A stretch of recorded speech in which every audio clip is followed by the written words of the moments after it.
Good evening to you all, and thank you for joining us here on Rwanda Television News tonight. We do hope you had yourselves a productive Thursday. Now, here's a sneak peek of our edition. President Paul Kagame concluded his state visit to Botswana by affirming that through the governance models embraced by Rwanda and Botswana, the two countries can help Africa bridge existing gaps. The Office of the Auditor General has asked the Rwanda Biomedical Center and Rwanda Medical Supply Limited, which is responsible for purchasing and distributing medicines and medical equipment in Rwanda, to work together to ensure that Shisha Kibondo Fleur reaches health centers on time.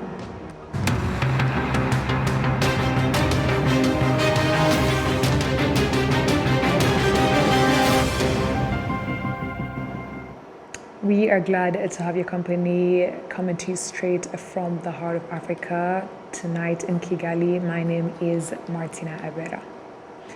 President Paul Kagame concluded his state visit to Botswana by affirming that through governance models embraced by Rwanda and Botswana, the two countries can help Africa bridge existing gaps. We have more coming from Adam Squizera.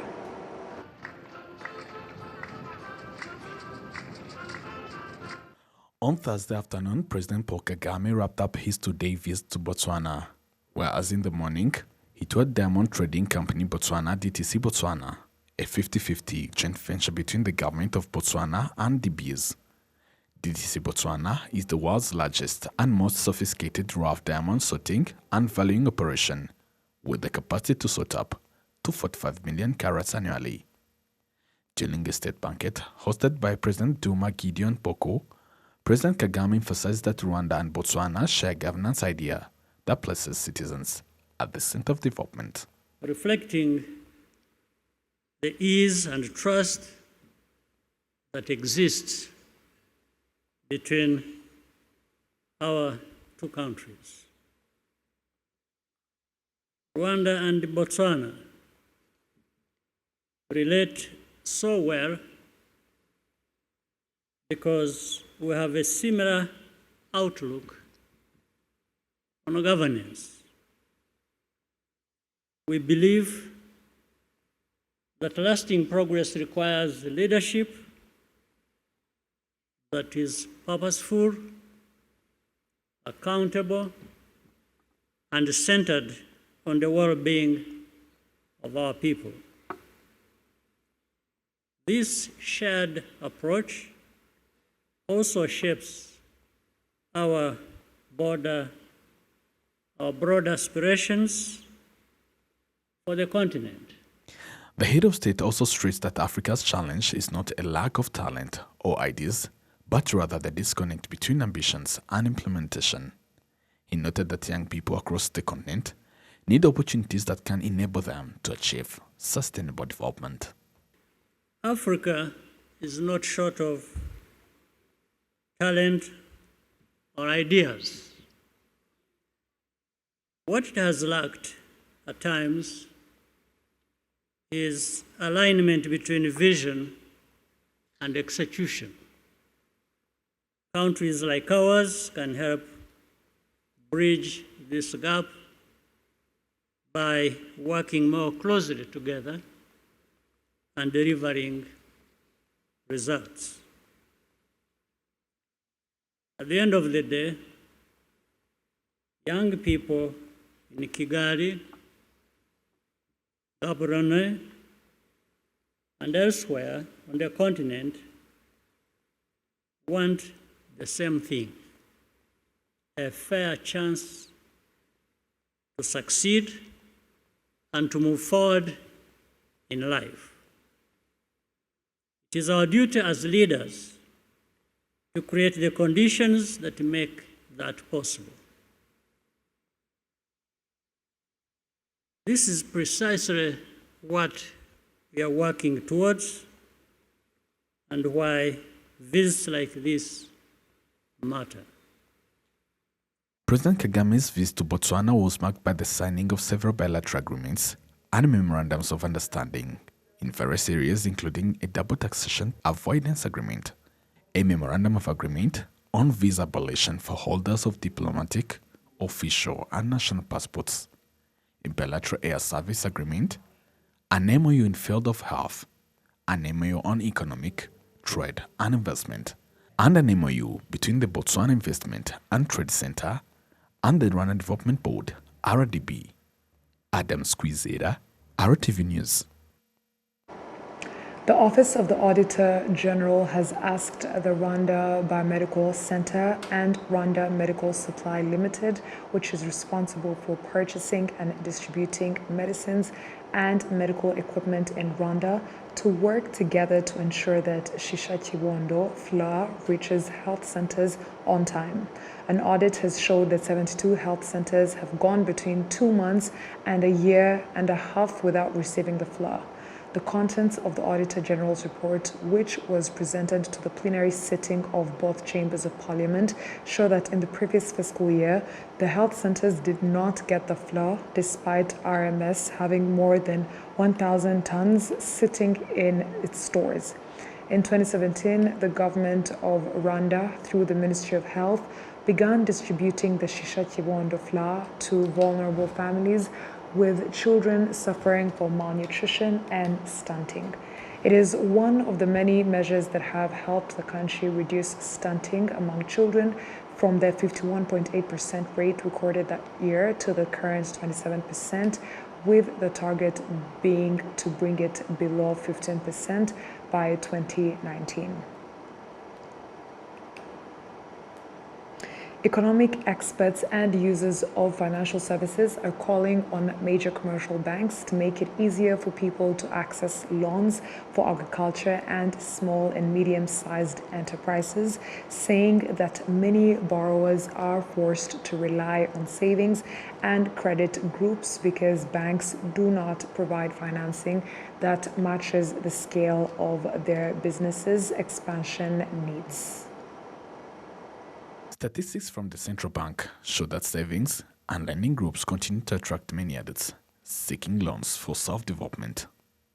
By 2024, 72% of adults seeking loans were using saving groups. Business owners say they turn to these groups for loans because they are easier to deal with than traditional banks. For the SMEs account for 97% of all businesses in Rwanda and provide employment to more than 2.5 million people. Despite this, only 68% of these businesses are able to access loans from financial institutions in general, and 46% of those loans come from cooperatives.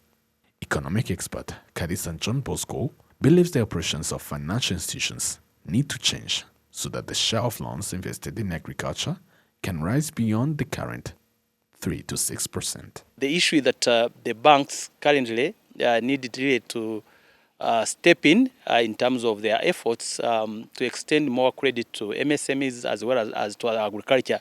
Because currently when you look at our banking structure, there is a lot of limitation. Again, it's a capacity challenge. I would say it's a capacity among our banks in terms of risk mitigation, risk modeling.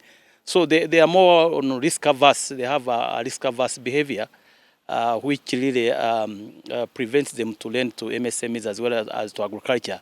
But recently, there are certain instruments that are coming in place, coming on board, especially risk guarantee instruments, which are going to really support or help the bank to extend some of the facilities to MSMEs as well as to agriculture.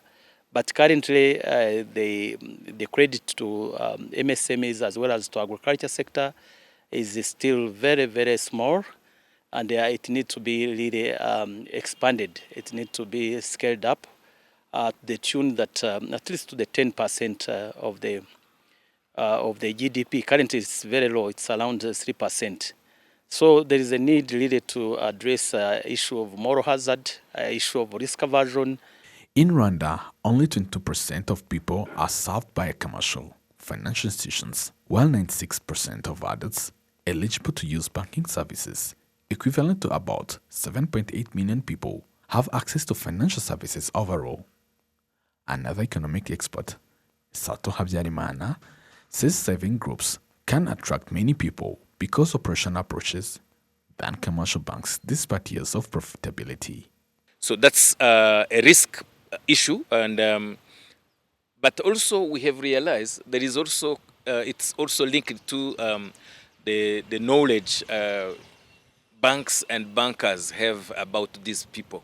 Actually, they don't take enough time to go talk to them and understand their business and how those businesses generate money.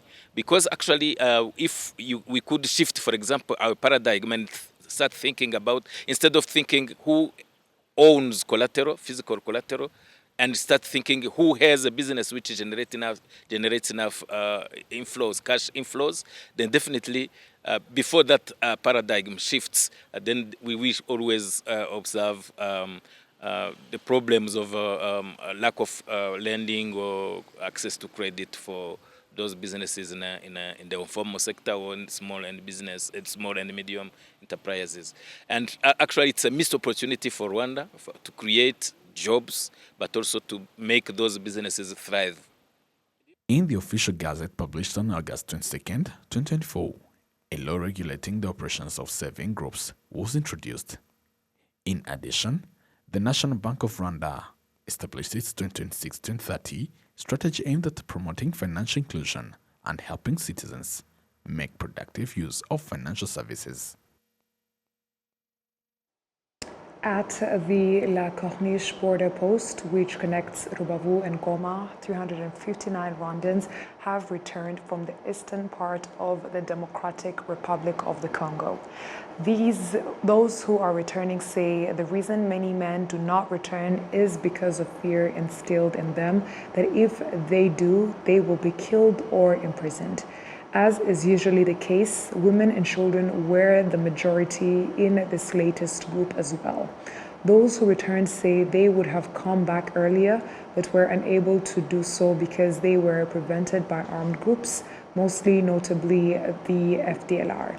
They say that now that they found a way out and returned home, they are relieved to have escaped extreme poverty and insecurity, which left some of them widowed. Rubavu district officials received the group, and the mayor Prosper Mulindwa said they would continue mobilization efforts so that the number of returnees increases. The majority of those who returned this time around originate in the districts of Rubavu, Rutsiro, Nyabihu, Ngororero, and Musanze. They say they regret the time they wasted in the forests of the DRC and are pleased with how the country has received them, pledging to join other Rwandans in the ongoing development efforts. Rwanda has launched insurance coverage for crops grown in greenhouses under the Tekana Urishingiwe Muhinzi Mworozi program, and the Ministry of Agriculture and Animal Resources says the insurance scheme will help promote climate resilient agriculture and protect farmers' investments. Most greenhouse farmers say that although greenhouse farming is highly productive, they often suffer losses caused by natural disasters and crop damage. On Thursday, the Ministry of Agriculture and Animal Resources, through the CDAT, under RAB and SPIU, officially launched greenhouse agriculture insurance under the Tekana Urishingiwe Muhinzi Mworozi initiative. Some farmers using greenhouses say they expect the insurance scheme to address the financial losses they have been facing. Under the scheme, the government of Rwanda subsidizes 40% of the insurance premium, while farmers cover the remaining 60%. For farmers to receive compensation, they must comply with certain conditions and requirements. Joseph Museruka, manager of the National Agriculture Insurance Scheme, was able to speak on the participation in the insurance scheme and will help address challenges that reduce agricultural productivity. We started the scheme in 2019 with several number of value chain, but through the request of the farmers, it was important also to add the greenhouse crop insurance, because we have seen a number of farmers coming to this value chain, investing a lot of money because it is high value crops, which also gives a quick return, but also require high investment, looking to the climate change and looking the value investment in this value chain. It was also important to de-risk this value chain to be able to attract more investment. This did not become with an accident. We have got a calling from farmers because of mostly flood, landslide, and wind. Those are the main risks to those investment, mainly the infrastructure, but also the crop within the greenhouse. And we see that through this insurance, will increase the number of farmers coming to this, but also increase the value of investment, but also attract the access to finance in this area. Rwanda aims to increase the area dedicated to export-oriented crops from 79,409 hectares to 97,100 hectares between 2024 and 2029. Greenhouse farming requires significant investment, which is why this insurance scheme will cover greenhouse structures, crops, irrigation equipment, and harvested produce.